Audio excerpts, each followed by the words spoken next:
Back. Rachel, I think that it is the right moment to start.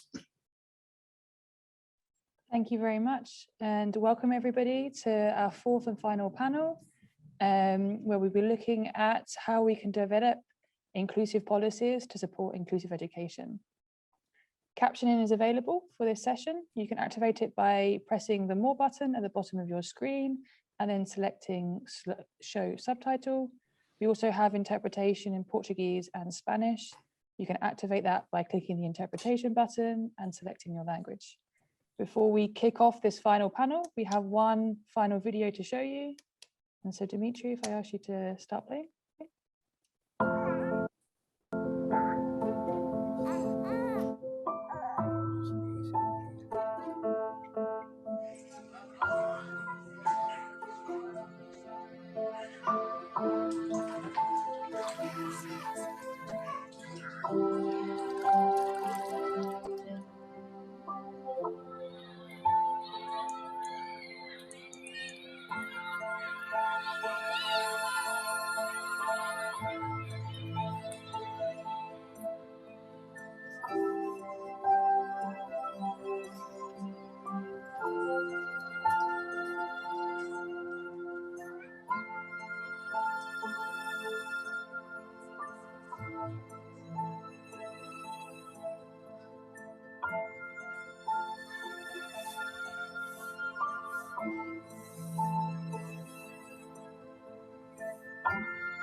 Thank you for this nice video, which was produced and is promoted by the European Commission.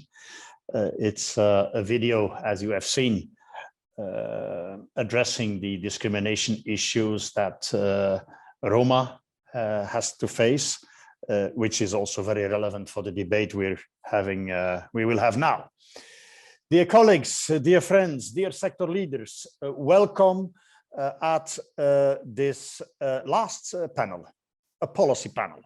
We will discuss, after 3 days of debate and exchange, after also having a sort of a taste, a flavor from a distance of the beautiful Lisboa, we will now discuss politics. Of course, politics in the wider meaning and sense of the word. We will look into what the European Union could, should, can do to support a more inclusive learning environment for children with support needs and children with disabilities. We all know that the European Union has very limited competences in the field of education. The competences are at national level, or even in many European Union countries, the competences with regard to education are at the regional level, so local or regional governments. And the competence for the European Union are limited, we know that. But still, there is this coordinating role of the European Union. Just to mention one element, the Commission, the European Union, has a coordinating role with regard to the implementation of the UN Convention on the Rights of Persons with Disabilities. There is this funding role that the European Union has through the different programs. Data collection can have a very important impact on how policies are developed. Exchange, facilitating exchange at a governmental level between ministries, between researchers and universities. And of course, the European Union also has a very important role in setting the scene, because we all know that sometimes national or regional level authorities are developing an agenda which is more short-term, with a more short-term perspective, it is good to also develop a long-term perspective and to look at the development of long-term policies. Apart from that, the European Union also has, of course, competences with regard to how the labor market is organized. And one, not all, one of the important elements of why education is so important is indeed supporting people on their way into the labor market. What can, should, would, will the European Union do in cooperation with national and regional authorities, of course, and with the sector to promote inclusive education? That is what we will discuss. We will discuss it with you. We will try to make it interactive. We have the chat box and the Q&A where you can leave your questions, and it is even possible to give you speaking rights if you ask for that in the chat box, so that you can ask your question directly to our 4 panelists. We have 4 key players in this panel. We have Madame Dora Hooj from the European Commission. We have Mr. Lievenboeven, leader of the largest networks of schools in Belgium. We have Madame Amanda Watkins from the European Agency on Inclusive Education. And we have Mr. Albert Prévost. He is from France, but today he represents EDF, the European Disability Forum. Let's immediately dive into the topics, into the debate. I wish you an interesting debate, and I really hope that we can make it interactive. And I would like to start with giving the floor or the screen to Dora. Dora, you represent here the European Commission, the Directorate General for Education, Youth, Sport and Culture. What are your views on this debate? How to promote more inclusive learning environments for children with support needs? How to also use the European level to fight discrimination of children and kids? Dora, you have the floor. Thanks a lot, and good afternoon, everybody, or almost afternoon.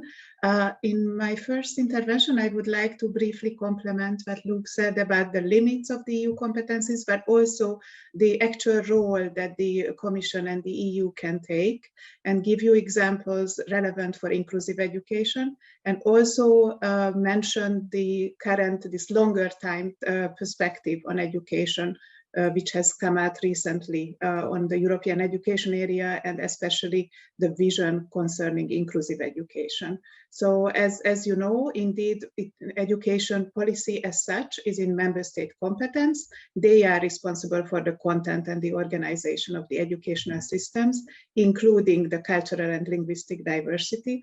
And the harmonization of laws and legislation in education at EU level is explicitly excluded by the treaties. And the EU's role is limited to supporting member states and complementing their activities, but still it can take a very different important action. And I will mention 7 types of forms and give an example that might help inclusive education. The first one is mutual learning. Here it is focused on issues that are common to the education systems of member states, and it typically takes the form of working groups, which bring together experts from national administrations, but also stakeholders and international organizations. We have sectoral working groups from ECEC to higher education, including VET and school education, and thematic ones. Digital and equality is actually one thematic working group. And the outcome, the deliverable from these working groups can be policy guidance, or it can be an inventory of good practices. And just to mention one example, which has just very recently been published, it's a compendium of inspiring practices on inclusive and citizenship education, which was published just a few days ago, and which has examples, or for example, on how to support disadvantaged learners, how to build intercultural competencies, and so on. The second form of action is cooperation, supporting cooperation between educational institutions. There, a new example is Erasmus Plus teacher academies, where the Commission aims to support the development of European networks of education providers and administrations to work on issues such as how to create inclusive schools or how to teach in multilingual classrooms. And here the aim is to have such Erasmus Plus teacher academies to reach the number of 25 by 2025. A third form of support is to encourage the mobility of students and teachers. As you all know, this is the focus of Erasmus Plus. And here the new element is that by the end of the year, a new framework of inclusion and diversity measures under Erasmus Plus and the European Solidarity Corps will be adopted and presented. The fourth form of EU action is to support the development of a European dimension in education. Here again, I can mention a new action, a new strand of Jean Monnet actions dedicated or targeting schools and vocational education, with the calls on teacher training and networks already published, and the call on EU learning initiatives to come out at the end of the year. And here the aim is to empower teachers to teach about not only the EU and its functioning, but also about its values, including equality in engaging ways.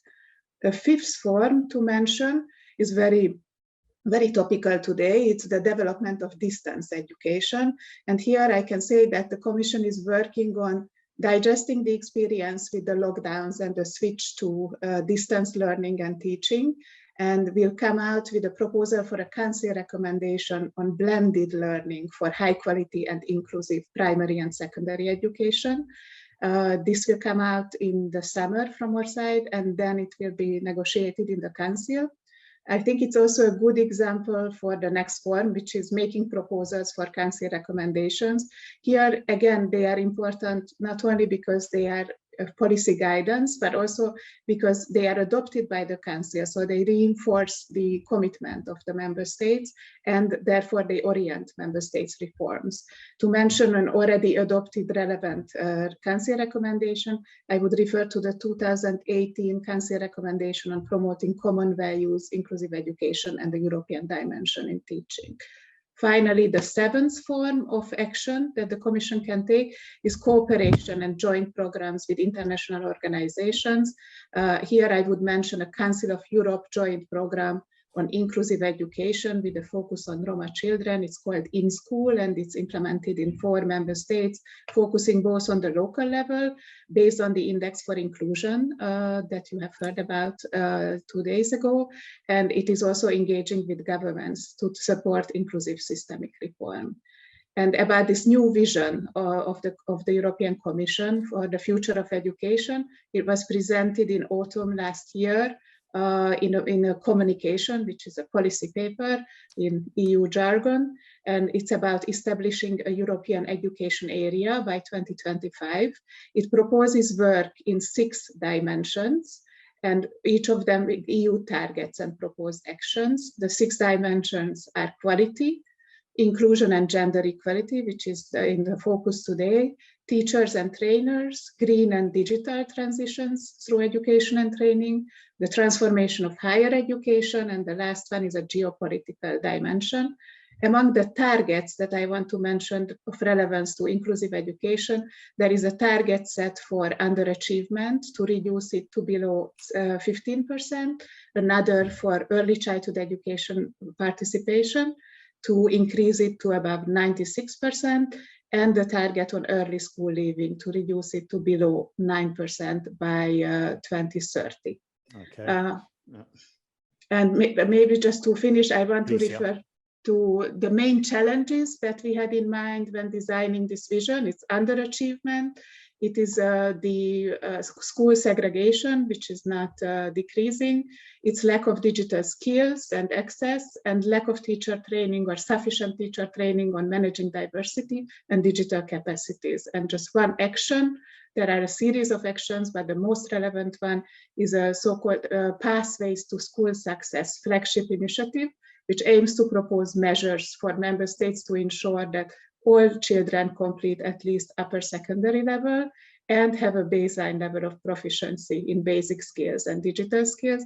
It has a strong focus, that's the novelty from the early school leaving recommendation that was adopted in 2011, a strong focus on well-being in schools. and the dedicated focus on disadvantaged groups most at risk of underachievement. It contains several elements, including an expert group that will accompany its implementation, and also guidelines for promoting well-being and enhancing mental health resilience and preventing discrimination and bullying at schools. There are several other actions that I will be happy to mention. Maybe conclude? I did. I just did. Okay. Thank you. Thank you, Dora. Thank you for this very comprehensive overview and for giving us a sort of an insight clarification on the European level. I would like to turn to Lieven now. Lieven, you manage a large group of schools in Flanders. Flanders is, like other regions in Europe, struggling a bit with regard to the further promotion and development of inclusive education.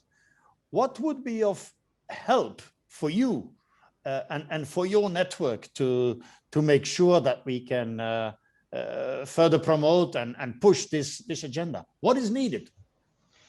Well, I must say that your question surprised me at the beginning. I told you in our preparatory talk, because in our daily work, the European policy level is one that is not often, we're not often confronted with nor occupied with. But on second thought, there are some lessons to be learned, and especially on the basis of the experiences we had over the last few years in Flanders, which could be of importance also for European policy making. So I should give you first a little bit of background, I think, to our current situation. Around the year 2000, there was an intensive debate on how education for children and youngsters with disabilities could be organized. Perhaps too many pupils were directed to special needs education in Belgium. So we were a little bit you could say, the victim of the success of the quality of the network of special needs schools. That debate on more inclusive education led, among others, also with other discussions, to the fact that in 2009, the Belgian government ratified the UN Convention. And we had discussions in Flanders on the level of education on a new decree, new legislation on special needs education at that time, starting in 2006, but not leading to a positive result for two intrinsically connected reasons. And I think it's important to focus on these reasons. First, teachers in mainstream education felt insufficiently competent. And second, there were no extra resources, time and funding for in-service training to deal with this lack of competence. So for the teacher unions, this resulted in 2011 in a clear no-go. There was one step taken at that time, the admission requirements for certain types of special needs education were tightened. There was a new Minister of Education, new negotiations leading to a new decree in 2014. And that piece of legislation arranged how Flemish schools should treat students with special needs to realize inclusion. But the implementation of the decree, we should say, dramatically failed. For four reasons. First, big ideas, big ideals, but the decision-making process was often late and sloppy. Second, the decree envisaged a more individualistic rather than a systemic approach. It was more about the rights of an individual pupil or student with special needs to enroll in a regular school than a rather systemic approach to turn the school system and the whole school system into an inclusive school system. Third, again, insufficient funding was available to realize the objectives, neither for the care for pupils nor for the training of teachers. And again, the more general lack of professionalization stimuli for teachers in terms of time and funding added to this. And then finally, the political propaganda and polarization against the principles of that decree, and thus against the cause for inclusive education aggravated at that time. As a result, one could say that the general support for inclusive education dramatically disappeared within primary and secondary schools over the last 20 years. And also the political support has even further diminished. It's a sour verdict for all those who are in support for that cause.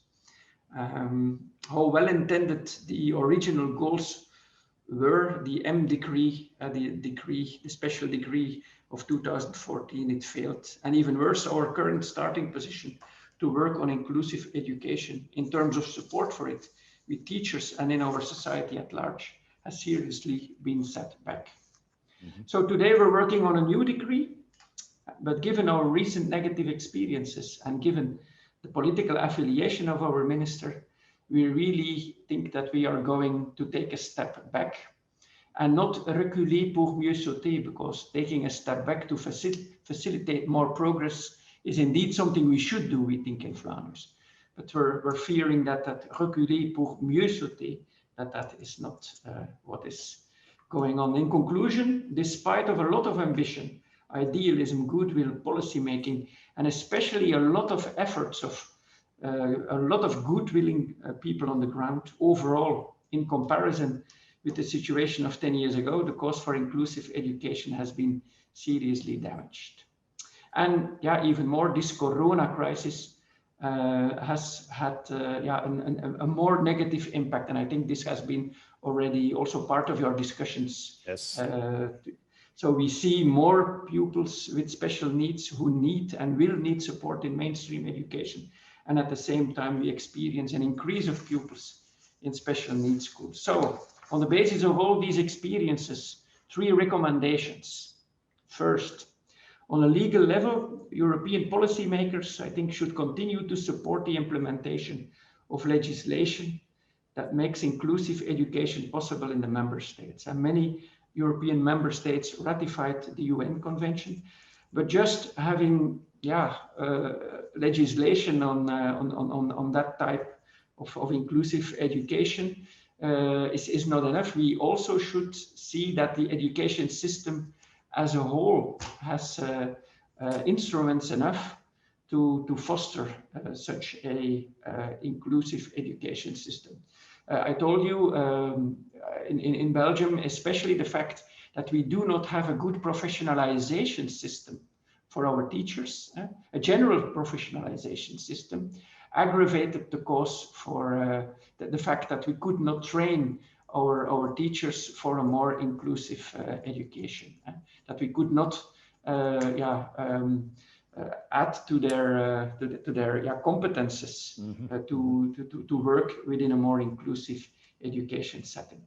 So that's the first thing. It's also important, I think, that Europe then monitors the implementation, does some comparative research, brings people also together, European policymakers, national policymakers together to foster such legal level. We're also very happy with the European Child Guarantee coming up, and we hope that also can add to that kind of level, high level, absolutely, legal context. Secondly, and maybe more importantly, and maybe it's not the first thing one would think European policymakers could contribute to, but that is foster contexts which incite positive attitudes towards an inclusive society, inclusive education, inclusive society.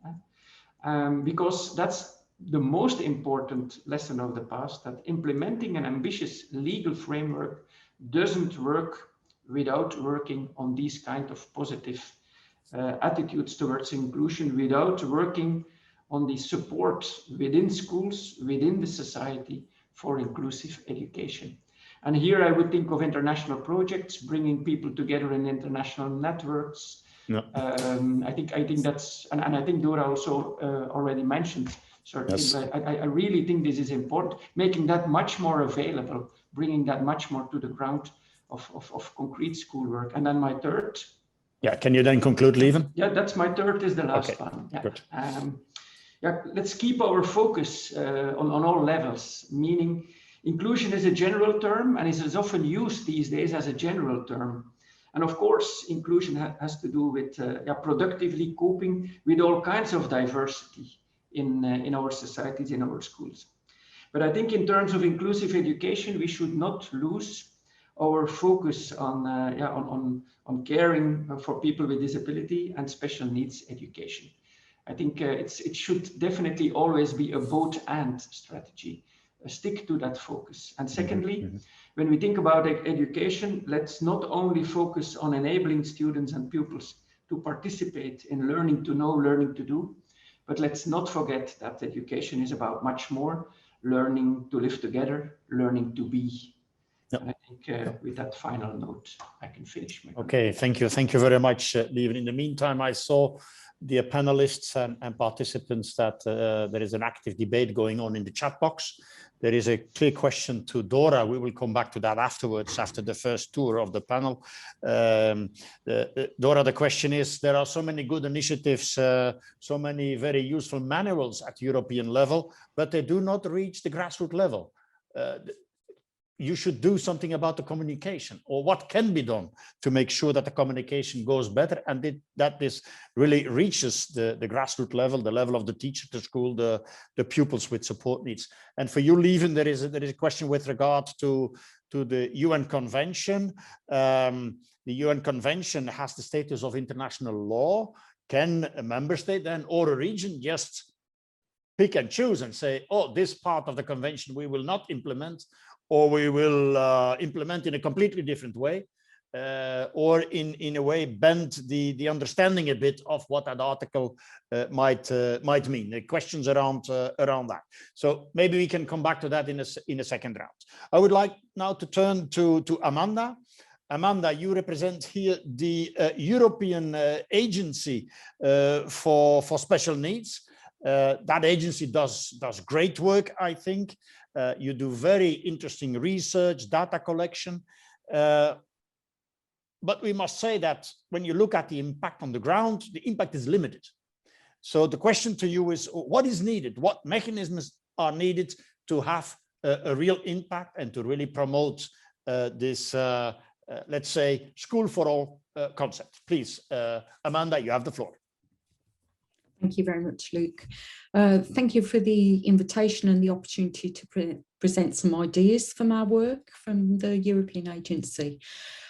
Just to clarify, we're an independent organisation, and our aim is to act as a platform for collaboration for policymakers, particularly policymakers for ministries of education. And we work with 31 member countries covering 35 jurisdictions across Europe. And all of our work is very much in line with the international and European policy initiatives for education, equal opportunities and rights for different groups that some of the previous speakers have mentioned. Our aim is to try and produce evidence-based information and recommendations for policymakers, which are about the move from why should inclusive education be implemented and what could that look like, very much now to how can inclusive education be implemented in effective ways for all learners, but also to support the particular learners of some groups with particular needs. And we really aim to be a collective voice for the member countries and the representatives we work with to share some of their key messages in international arenas. What we found in our now in 2021, 25 years of working with policymakers is that peer learning, facilitating self-review and experience exchange are really effective approaches that need to be supported in different arenas in order to have impact on the ground and to support these shifts from good policies and good policy initiatives to practice on the ground. With our policymakers, our member countries, we've developed a vision or a shared ultimate vision for inclusive education systems as being where all learners of every age are provided with high quality educational opportunities in their local communities alongside friends and peers. And that vision is really the focal point for our work. But we can see that countries are really at different points in relation to implementing the vision. And just as an exemplar of what I mean by different points, One issue that we can see is that countries have very, very different identification rates of different groups of learners who need different types of support. Some countries identify less than 1% of learners as requiring additional support and additional resources that are extra to the mainstream inclusive system, whereas other countries identify 25% or more of learners who require some form of additional support. If we look at the range of learners who are in different types of settings, so maybe segregated settings, classes or schools where they're educated away from their peers, then we can see that some countries have lower than 0.5% of learners in segregated specialist provision, whereas others, it's over 5% of learners in the total school population who are in separate schools and classes. And what we can see is that a consistent finding across our work is that how inclusive education systems are funded is really a critical lever. Its impacts on identification and placement rates, so how funding is allocated to support learners' needs, is a critical factor. But what we can also see is that higher amounts of funding don't necessarily just guarantee better learning conditions and more inclusive schools.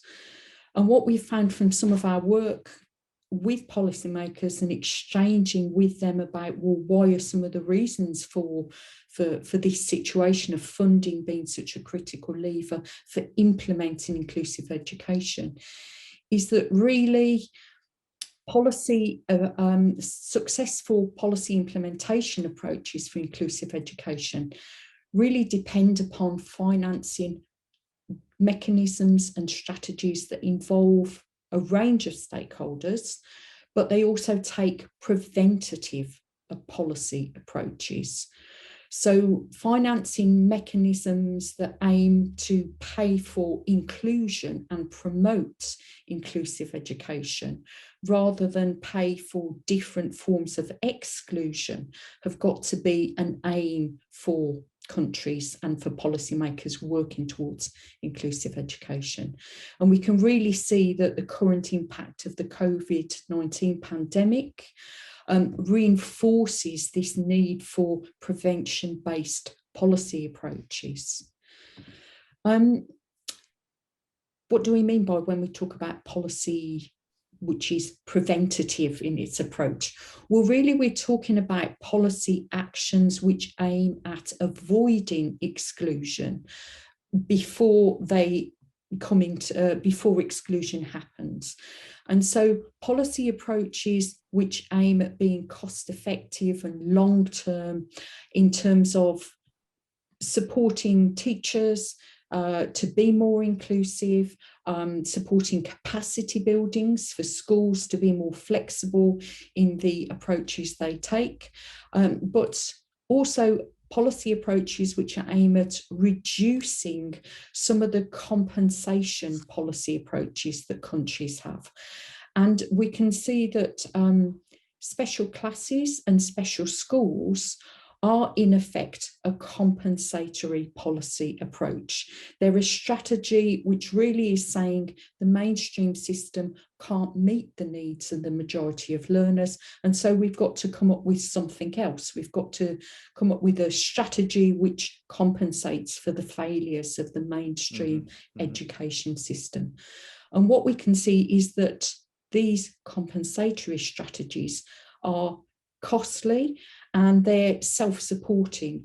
Once they're in place and once they are implemented in country, they're actually very hard to pull back from and to put other strategies and more interventions and preventative approaches into place. Okay. What we would say, and what I'd like to also share, is that these key messages about working towards preventative policy approaches and trying to develop mechanisms and incentives for inclusive education which reallocate resources more flexibly, and not just messages coming from the agency work.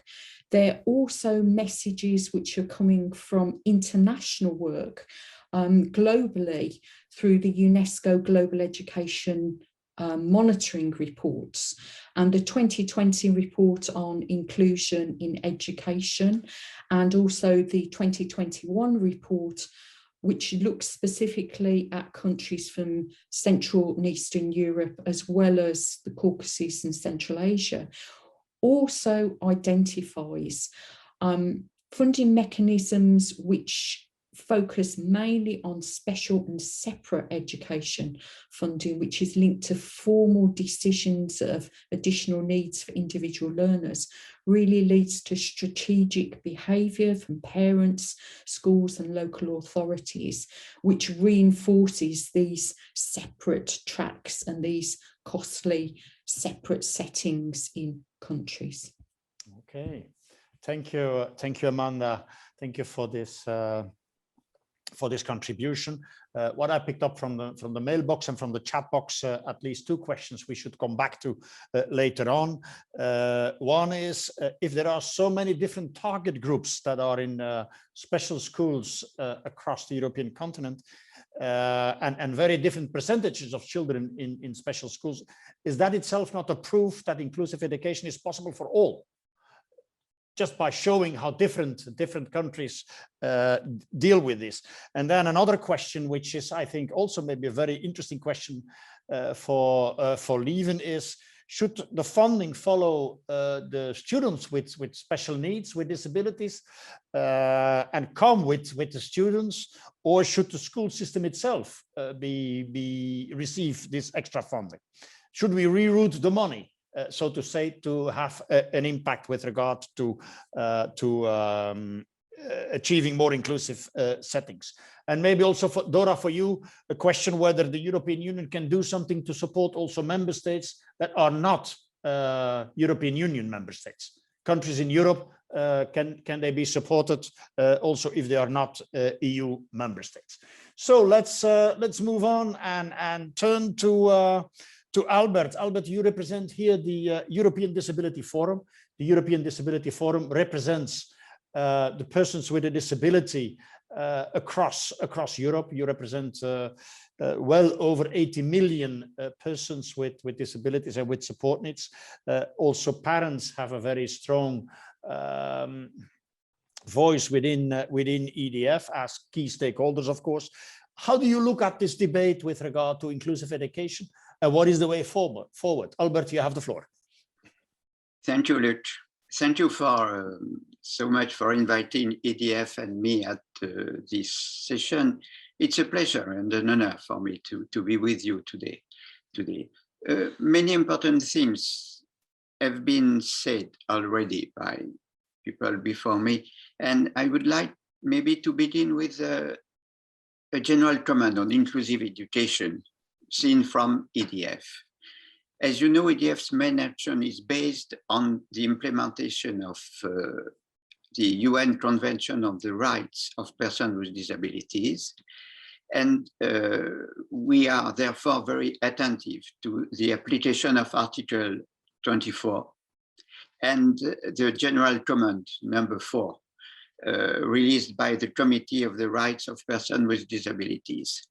So inclusive education, you understand, for learners with disabilities is a crucial issue. The quality of the education we offer young people will very likely determine their path in life and the opportunities they have as they grow older. Let's come back to the fundamentals. We all know that in a traditional approach, pupils have to adapt to the available educational offer, curriculum methods, and so on.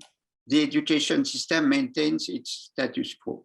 In the case of inclusion, as we know, the central objective is to transform the education system in order to make it capable of responding to the diversity of needs of pupils with disabilities, as it was said before.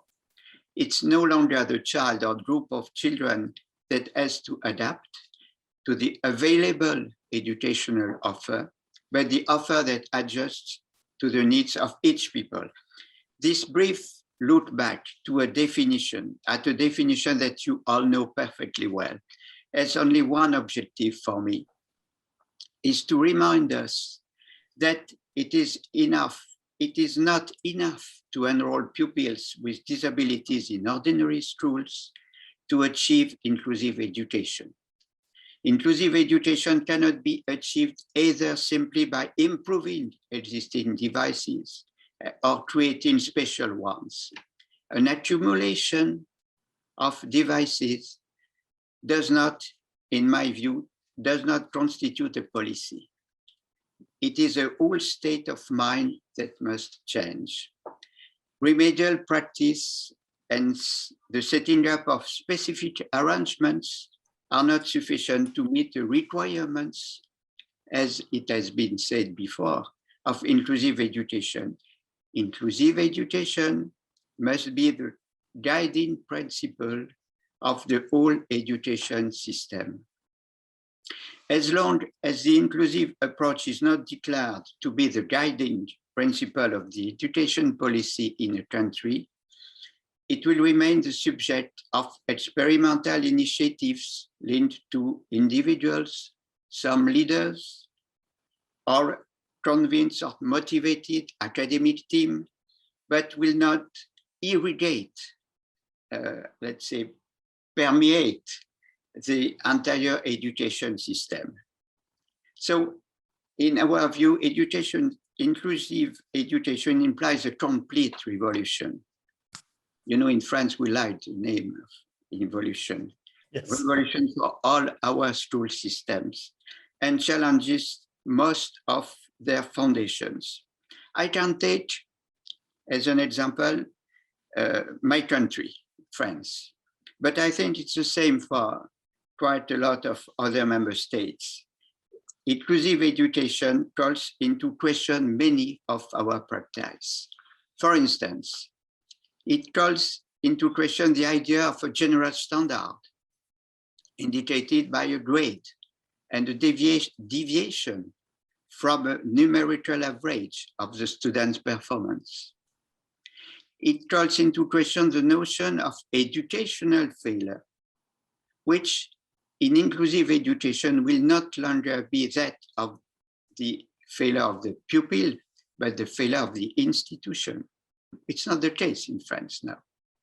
Financing education, those excluded from education today because of their lack of capacity, or so they say, will be those excluded from the society tomorrow. It's time to understand that the cost of non-education is certainly greater than for the society than the cost of education. It calls into question also the training. We are waiting for an upheaval in the training of all those involved in the educational system, teachers, but also administrative staff, and also the parents, all the parents. And it calls into question also the notion of assessment. In inclusive education, assessment is no longer an obstacle to a pupil who is different, who does not conform to the norm, but rather assessment must help him to build continuity in his learning pathway. It can undoubtedly pave the way when the time comes for the generalization of another approach to assessment in all our school systems. The one proposed by the inclusive approach, making assessment an instrument for marking out and encouraging a personal pathway for building skills and progress in learning.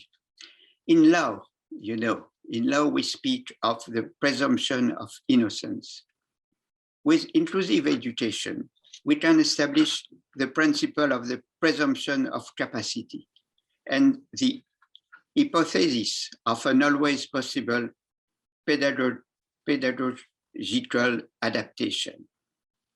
You see, so that at the European Disability Forum, we advocate as much as possible for every child and their families to be at least have the option to participate in inclusive educational settings.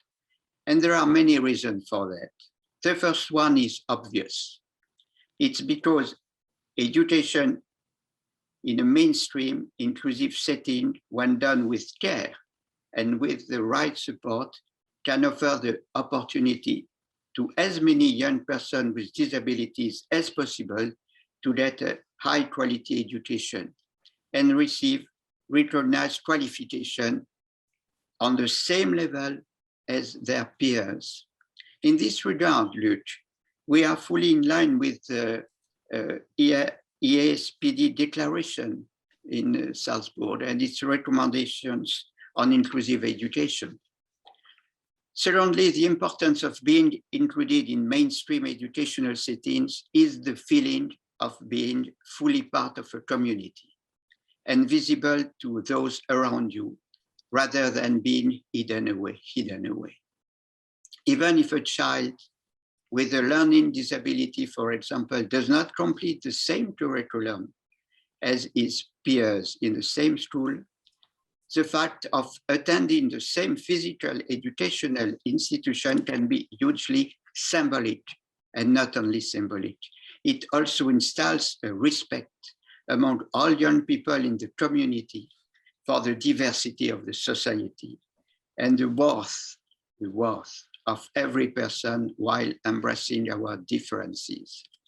The child who has been with a disabled peer at school will not, as an adult, look at disabled people with surprise and fear, as it is still often the case. He will be familiar with disability and difference, and his view of disabled people will be transformed forever, I think, by the experience he had at school. This principle is also true of adult learning. It's important that the opportunities for persons with disabilities to learn in inclusive settings do not end once their transition to adulthood. Possibilities for self-development, training, and learning should always be open to all. And to finish this part. Thank you. Yes, I understand.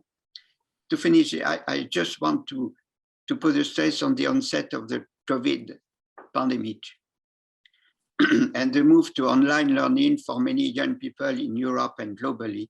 We have seen further and unforeseen challenges to inclusive education. Here we are referring to the issue of the accessibility of online learning platforms and learning materials for persons with disabilities. Especially at the start of the pandemic, when online learning was a relatively new concept, online learning platforms could not be used by learners who were, for example, visually impaired. Learners who required support from classroom assistants were also especially at risk of falling behind because those assistants were not present and they only rely on parents to take the place of trained educators to support them. So it's a special danger we wanted to put the stress on. Thank you. Thank you for that, Albert, and thank you for joining us. Also, thank you for referring to the Salzburg Declaration. That indeed, that declaration is a very important statement made by us, by ESPD, and this conference will help us to update this statement. And of course, as soon as we have the new version ready in draft version, we will send it out for comments and for remarks to our members and our partners. I also would like to draw your attention to a lively debate that is going on in the chat box. And there are also many interesting links provided by speakers and by participants to documents, to the inclusion barometer, to reports and research. So This is very positive. I think this is one of the objectives with this type of European conferences. We want to learn from one another. We want to share. We want to support and facilitate. I would like now to go back to our panelists, and I have to ask them to be focused and brief, because I really want to have a more interactive type of communication now. I first would like to turn to Dora. Dora, there are a few questions for you, and please keep your answer focused and brief. As said by Albert and other speakers, Corona had in a way a terrible effect on the learning of pupils with additional support needs. There is a significant learning delay. There is a risk that these pupils, these children, will take that with them the rest of their life, in their career path, in their access to the labor market, and so and so. And we see that across Europe now, member states, on request of the European Union, are developing recovery plans. But when we look at these recovery plans, then we see very little for the social services sector and for the educational field, also including special needs education. What can we do? What can Europe do to make sure that that is a bit rebalanced? Because it should be rebalanced. And there was also a question, what can Europe do for non-EU member states? And the last question for you is, at this moment, so many good initiatives and manuals and material, but it does not reach the grassroots level. Can you work on the communication? How can you make sure that this lands in the educational field? Please, Dora, but please keep it focused and short. Hard to keep it focused because the questions are so wide-ranging. I would also add the question from James about Roma children who are in special schools.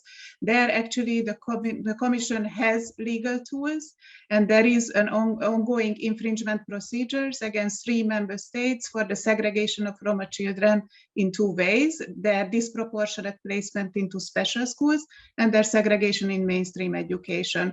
In the special schools, very often they are there not because they have special needs, but because they don't speak the national language, like very often the case in Slovakia and Czech Republic. And the other reason why they are there is that their early childhood education participation is much lower than for other children. So there I would really have to agree with Amanda that instead of this kind of compensatory measures like preparatory classes and special schools, they should be drawn into early childhood education and care from the earliest stage. So extending that and obligatory kindergarten participation is a good measure if combined with inclusiveness and quality. In terms of the funding instruments, I have to say it's not only the recovery and resilience facility, because there we have a short-term focus, 2021 to 23, and a crisis focus.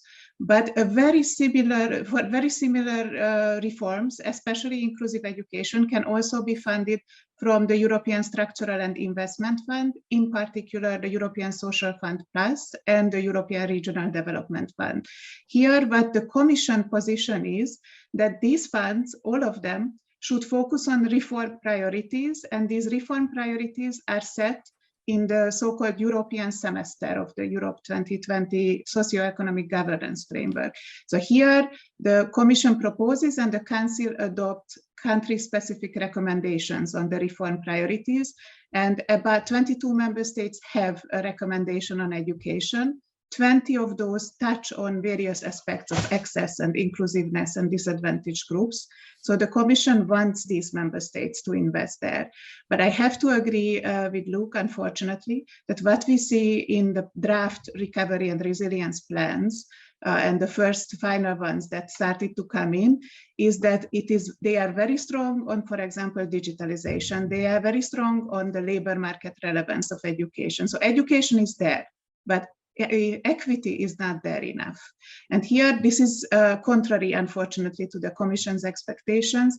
In the guidance, equality and gender equality were mentioned as horizontal objectives. Member states were asked to set out how their plans help the most affected groups. And they were asked to mainstream this equality consideration across the 6 pillars. So not only under education, but also under digitalization. And I think here, it's here where it will really depend on whether we have this additional targeted focus on most disadvantaged groups and the equity focus, because the digital divide can really turn learning delays into long-term learning losses. But digital tools can also be used to promote inclusion. So whether we make the right choices now has long-term consequences. And I also wanted to get back to the very important message from Leven that change in legislation is not enough. We can force change in legislation, but if there is no ownership, it will not result in positive processes. So we also need the funding. We also need to guide the reforms. We have to have all levels on board. And indeed, the Commission's usual counterparts are national administrations, especially from the member states, but also from the candidate countries. But we will try to work more on our communication side. I would just mention that we do have reference tools directly for schools, like the European Toolkit for Schools, which is about promoting inclusive education and tackling early school leaving. And it speaks directly to teachers on how to support learners, how to ensure parental involvement. But of course, we have to disseminate it more.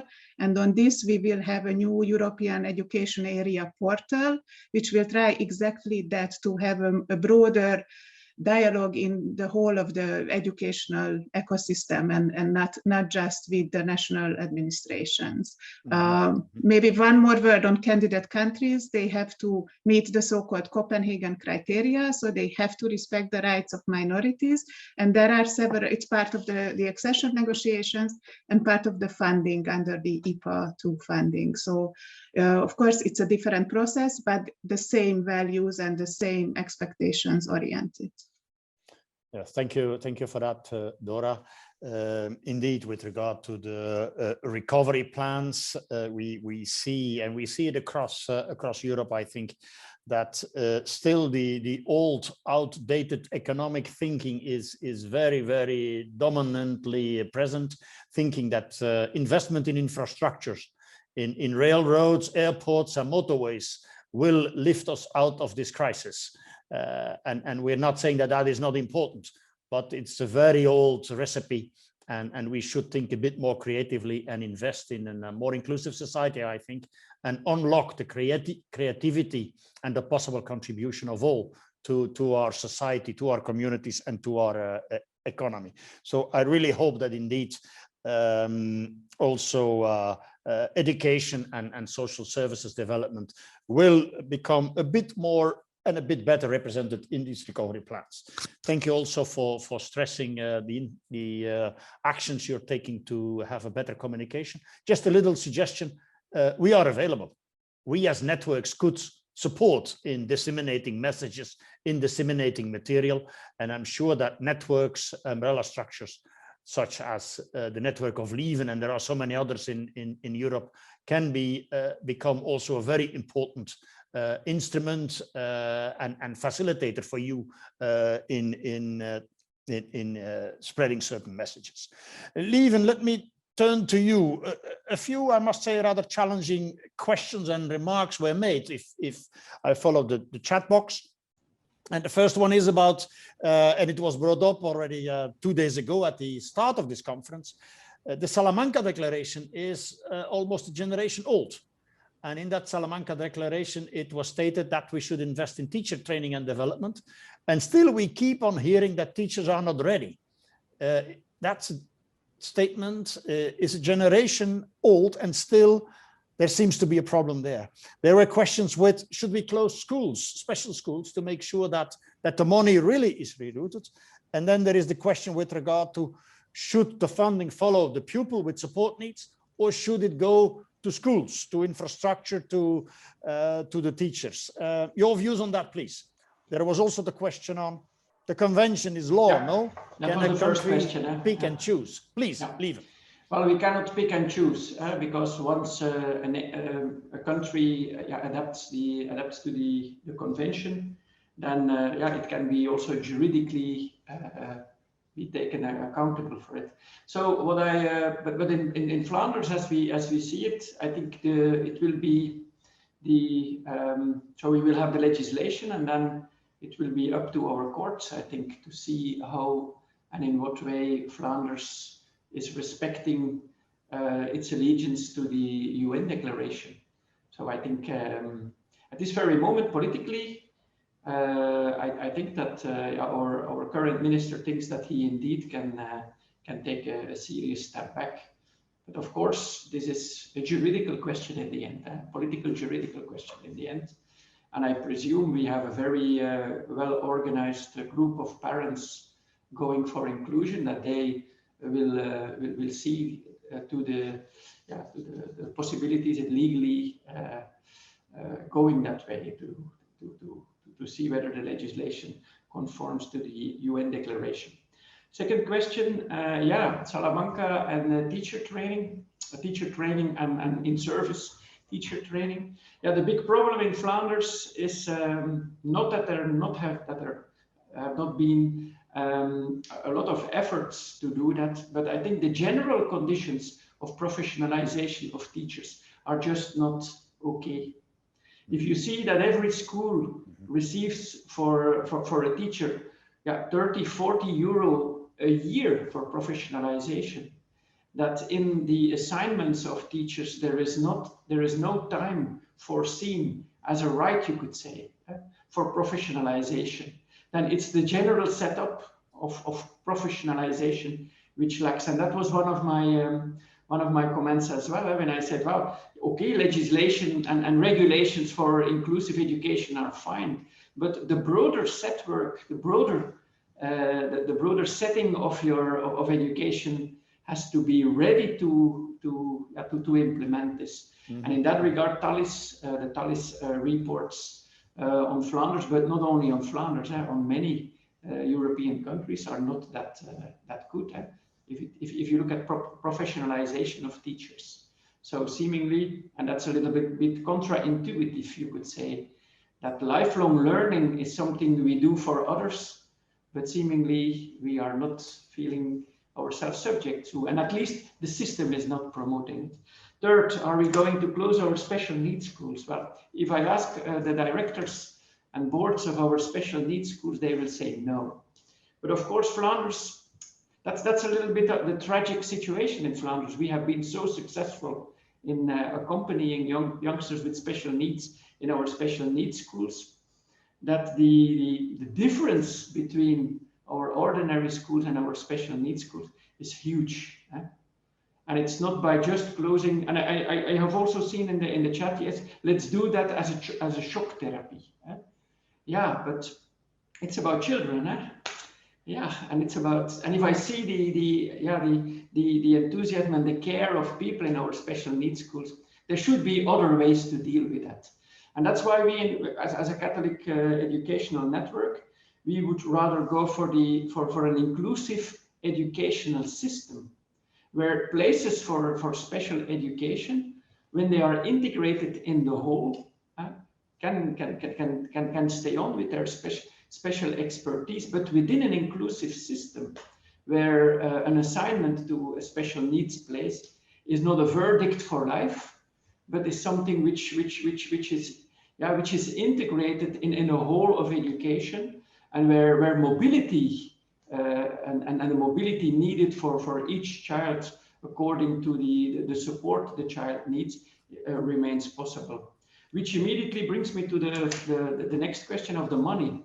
Should the money follow the brief, please, leave it. Sorry? Brief, please. Yeah. Time is flying. Yes, and there I would say let's have a both and strategy. Because I think if you want to bet on the system needs money. You need systemic money, linear money, but and as well, because there are special needs which ask for special funding. And let's have a system where these two are combined, because if you don't do that, and we have seen that in Flanders happening, if you only bet on a system in which the money follows the pupil, then you get an immense machinery of attestation, of medicalization of special needs. And that's something we should prevent as well. We do not want all our students, pupils labeled before they get special care. Thank you very much, Lieven, for this very nuanced and still very clear response to the different questions. Thank you very much. Amanda, a few questions addressed to you. Funding following children, rerouting the money, different target groups in different countries. It proves that inclusive education is possible for all. Your views, please.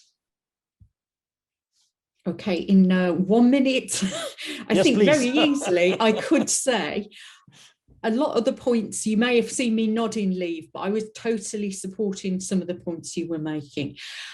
First of all, about the funding and the idea that if countries only have funding systems where money follows pupils, we can see the strategic behaviours. We can see the rise in identification rates. We can see the numbers of children who were labelled and are then maybe separated out and put into separate systems. And then that creates this circle of the money being taken away from the mainstream system. So I totally agree with Leif's point regarding the need for different possibilities. Yes, there will always be some form of funding needed to support individual high level needs of some students, but for a lot of students, their needs could be met within a more flexible funding arrangement within mainstream schools, which gives schools more possibilities to think about how do we want to meet our learners' needs? How do we want to organise things? How do we want to spend some of this money on particular training for particular teachers or for whole groups of teachers? So more flexible funding for mainstream schools, some targeted funding for some learners, and more possibilities for specialist resources in the system, such as special schools, specialist teachers, to work as resources for mainstream schools. So not something that's separate to, but something that works with and works for the mainstream. Mm-hmm. So that sort of blended funding approach is something that we can see, and we can see a lot of countries moving towards this, very much within the idea of this prevents longer term exclusion and it prevents longer term labelling of learners, which is, as Albert pointed out, it's something which goes on after the school situation. It's something which follows them throughout life. And just picking up on a point that Leif made about, Dora was making about vulnerable groups who maybe they're not traditionally identified as having special needs. One of the issues we could pick up on is that sometimes these children aren't shown in data when it comes to a learner who has a special educational need. And sometimes these children are in separate settings or they're in separate schools, but it's actually hidden. And sometimes they're out of the school situation totally, and it's actually hidden in official data that countries produce and also is available to the European Union. And so an issue for funding and an issue for system development is also about some of these hidden groups or these groups who are maybe out of school. And we tend to think that in the European Union, in EU countries, European countries, that out of school is something which isn't an issue, but it actually is, and data that we have within the agency shows that all European countries have some small groups of learners who are actually not accessing mainstream education, or they're actually not accessing formal education opportunities, which is a huge systemic issue for inclusive education in the long term. Thank you very much, Amanda. Thank you for your very clear contribution. I would like to turn to EDF now, last but not least, of course, EDF, the organization representing persons with a disability. Albert, for you as a representative of EDF, but also as a father and as somebody who was active in this field for so many years in France, remarks on what you picked up from the different panelists, from the speakers. One of the elements is maybe we focus too much on personal rights. We should maybe invest more on systemic change and making sure that the systems are better designed and better developed.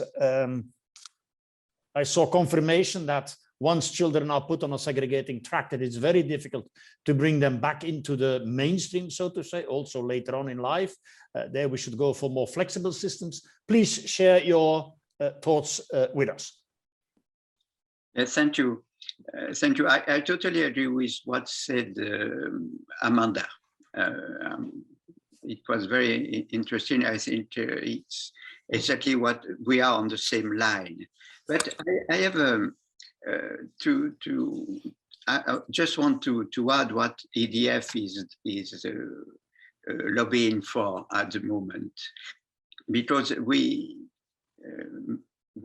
know that what EU can do to help support inclusive education. It's quite a tricky question, because we know that the education is an area of policy where the member states and the regions within each country retain full competence. But we are lobbying for one thing, I think. We think that there is still a lot that the European Union can do. And one of the main tools the EU have is money, and specifically the distribution of EU funds, particularly the European Social Fund Plus.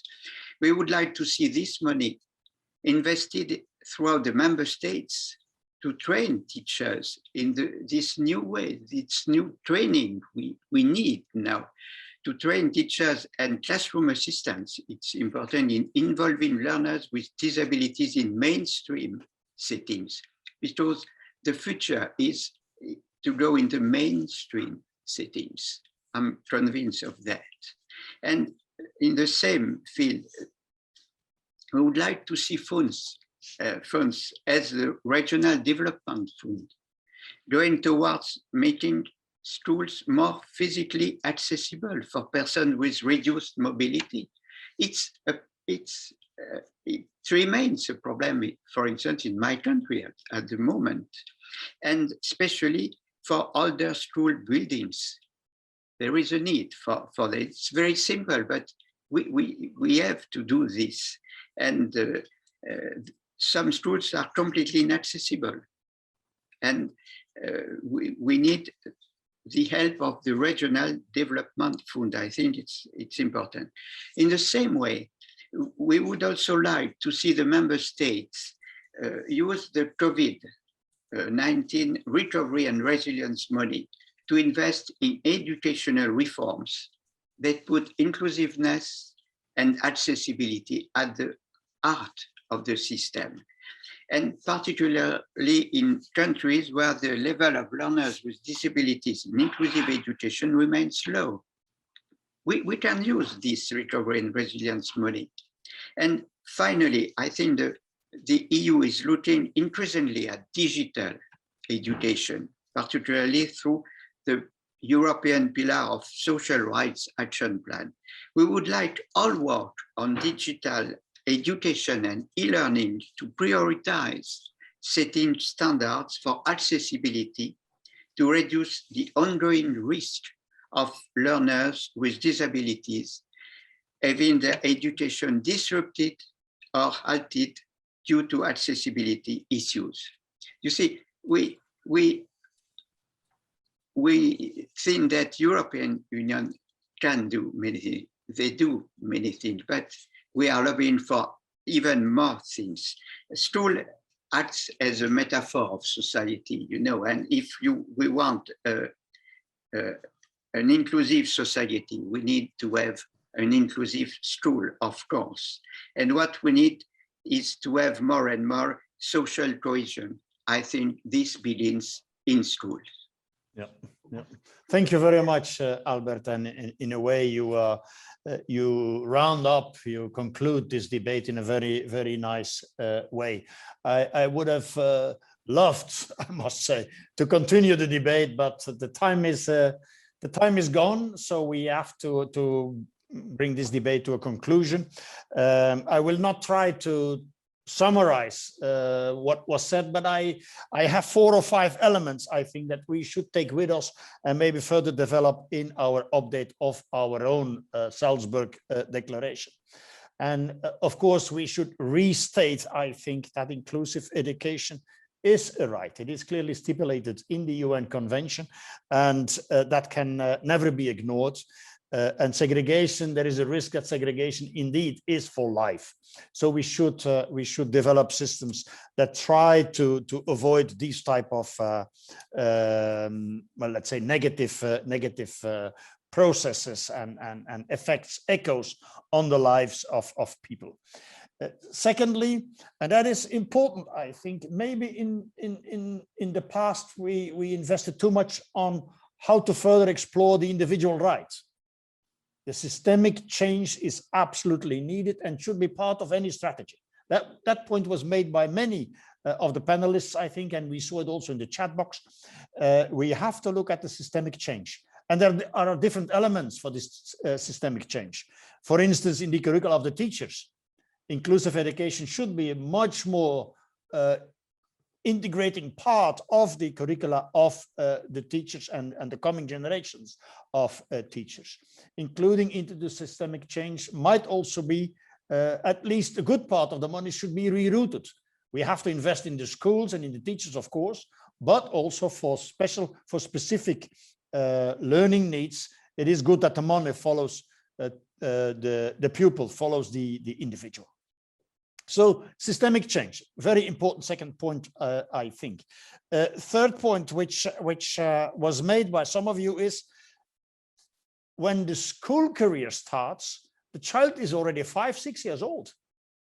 What about making sure that the segregation did not start already before the children arrive in the school? So early childhood support, family support is absolutely essential. Capacity building there should be part of our strategies so that children with support needs arrive without a sort of a hindering backpack already when they go into the primary education. Also, the message of positive stories, I think, is very important. And that is where the role of the European Union could come in. And that's my last point. The European Union can do a lot. It is indeed the monitoring role that the European Union could play, financing of exchange and further development of learning and data collection. All these elements could be taken up by the European Union, by the European institutions, and all that together could help us to develop a more inclusive educational system, which will not stop at 18 for the 18-year-olds. It is also about adult education. Learning is something for life. I would like to thank the 4 panelists. Thank you very much, Dora, for bringing in your perspectives, your knowledge, your know-how. Lieven, thank you very much for bringing in this reality check and for your very nuanced answers. Amanda, for your wide perspective and your sharing attitudes, and Albert for making very clear what the organizations of persons with a disability want us to do, because us, that is this educational system, the social service providers, we should of course be of service of persons with support needs, and make sure that also persons with a disability, children with a disability, can live a life like everybody else. Thank you very much. And now I would like to hand over to Rachel and then our president to wrap up this conference. Rachel, please. Thank you very much, Luc, and thank you very much to all of you for a great panel. I would just like to say quickly that all of the recordings of all of the sessions and the workshops of the conference will be made available on Espd's YouTube page over the coming weeks. We'll send you an email to inform you once all of these sessions are available. We've had a lot going on over the last 3 days, so it may take us some time. So please be a little bit patient, but we will inform you once they are ready. From my side, I would like to end this conference with a metaphor that was shared during our Portuguese Tasca night last night. And that is that right now, the situation of inclusive education is like a partially closed door with a small crack of light. we need to keep on pushing on that door to let the light in. And I hope that this conference has given you a little more energy or inspiration or another tool so that you can push on that door a bit harder and that you can see that you're not alone. So don't give up. Remember to keep pushing on that door in your own community, and that will also bring light on to other people around Europe. So on behalf of the Beyond partners, I'd like to thank you everyone for participating, and also to the speakers and to everybody from CECD Mira Sintra and also Espd who've supported the organisation of the conference. And with that, I will hand on to Jim to close. Okay, thank you, Rachel. Very important comments that you made there in conclusion, Rachel, and I would endorse every single one of your remarks, particularly about the door, whether the door is open or closed to inclusion.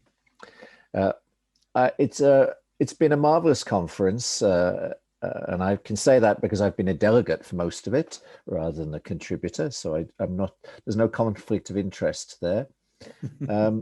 And I think what comes through, even though we're all doing this through a virtual way, I think particularly this last panel has been so powerful. I can sense a motivation, an enthusiasm coming through the digital airwaves. So I think that's very remarkable, given the fact we're all thousands of kilometers apart, but really, really very good. Whilst you're also fully engaged, I will draw your attention to the ESPD General Assembly. That will be commencing fairly shortly, 2 o'clock Central European time. We've got a lot of exciting news and developments and communications to share with our members. And it is our way of ensuring that we connect properly to our membership and listen to them and work with them. So if you are a member of ESPD or an observer, you are more than welcome to join our General Assembly this afternoon. And we have tried with our schedule this week to try and space out some of our activities so that it's not too much of a burden on any one day for you. We understand Zoom is quite a tiring medium. So thank you. So please do return for our General Assembly this afternoon for lots of exciting stuff. Okay, so just a couple of comments to make before we wind up. Luke has given a summary for the last panel, which really serves very much to emphasize how we will move forward. In my introductory remarks at the beginning of the conference, I referred to the UNCRPD and Salamanca Declaration. I didn't really highlight the ESPD Declaration in Salzburg in 2015 because I wanted to give pride of place to the 2 major international documents. But it is sad that we are already 5-6 years on from the Salzburg Declaration, and there still seems to be so much to do to move towards inclusion. But there has been a sense of positivity within this conference, and that's what we must seize hold of. I think in our keynote speech, Tony Booth he has a talent for boiling things down to the fundamentals. And we know that achieving inclusion is complex, but we must always keep in mind those fundamentals. And I thought he put it so well. He said to us in his presentation, "What is school for?" And his second comment was, "Why do we separate children?" Both, perhaps the second principle or statement is the most fundamental. Why do we separate children? That should be our starting point, not to take account of all the structures and the systems that have developed over many years, but which inhibit change. The fundamental is, why do we separate children? And if you put it in that way, it's very hard to defend some of the systems and approaches that we have in our countries. So we must seize those challenges and ensure that further generations of disabled children are not segregated and are not given the life chances that their non-disabled peers have. And has quite clearly targeted in his conclusion, that must start from the early years of a child's life. If we don't get it right in the early years, then everything else is a catch-up process, a struggle, a difficulty. And that must be about kindergarten, but it must also be about support to families so that they can start on that mainstream path. So those are the two key points that I wanted to return to. We've had many, many valuable contributions over the days from the panels, from the workshops, and I do look forward to browsing through some of the sessions that I wasn't able to take part in because they overlapped once the staff team are able to circulate the material. So I do want to put forward to you again the three objectives that we set out for the beginning of the conference. We said we wanted to establish how we can work together to support the transition towards inclusive education across Europe. We will identify the key challenges and opportunities for inclusion, and we will bring together experience from across Europe and beyond.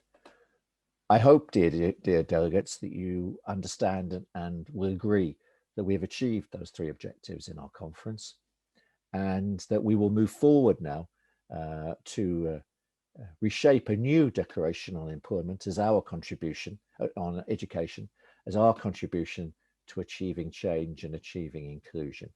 And we do stand ready to do whatever we can to help statutory agencies, to help the Commission, European Commission, to help other agencies to disseminate information about inclusion and to make it a reality.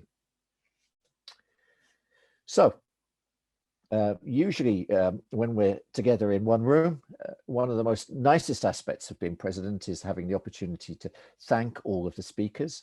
I can't do that in quite the same way from this distance, but I do mean it genuinely. The giving of your time, preparing your presentations and contributing to our sessions, really, really wonderful. You delegates for your participation and active engagement in so many of our sessions. Despite the complexities of digital connections. Certainly, we always make use of interpreters, but in this digital age, we place even greater reliance on them and on captioners. So thank you, dear interpreters and captioners, for your work in helping us communicate effectively with all our participants. Our partner organizations, certainly CECD, Mira Sintra. They're a large service provider in Portugal, and we value in the Espd our long-standing connections with Mira Sintra, and we particularly value the work that you've put into the Beyond project, but also to making a reality of this conference. So that would be Miguel, of course, who is a member of the Espd board, a valued member of the board, but also to some of the people you haven't seen, so they're not so front of the Zoom screen, but they've been working behind the scenes to assist us. That's Renato and Claudia. So thank you to all of those people. And then that brings me, of course, to the Espd team. Rachel has been carrying the lead role on this, and normally it would be my delight to offer her a small thank you gift and a hug and a kiss on behalf of the membership. So thank you. It will have to be a virtual kiss and a virtual thank you. Perhaps Luke will still be able to arrange some sort of gifts to the Espd team for their work. Also, some people who have not been so visible, but who've been there behind us all the time, making this work, particularly Dimitri and Marina. We do thank you. Unseen work, but most of us would be lost if they weren't managing the technology for us and making Zoom work to everybody's advantage. So I think that that brings us to I've covered all the bases, I trust. I'm glancing at our dear Secretary General to see whether I've made some omission. No, it looks like I've covered all the bases. So, dear delegates, I thank you all for this conference, our sponsors and partner organizations who've participated freely and fully. Thank you very much. Please return, if you're able, to our General Assembly in only a few minutes, and we look forward, hopefully, to seeing many of you in Brussels for our 25th anniversary conference in October. We have a lot of things planned for that day, and it will be all those days, and it will be all the more joyous if we can come together in our usual way, in Espd, in a very social and very human way, alongside the hard work that we do during the days. And we all fervently hope that we can meet together properly in that setting. So thank you very much. I don't know if there's any other way to close the conference. We sometimes play out with music or Fado, but we've had a fair opportunity to hear Fado on several occasions tonight. So I wish you well. I wish you a good afternoon and a good weekend. And thank you for your participation. Goodbye. Thank you. Thank you, Jim. Bye-bye. Bye, everybody. Bye-bye. Bye.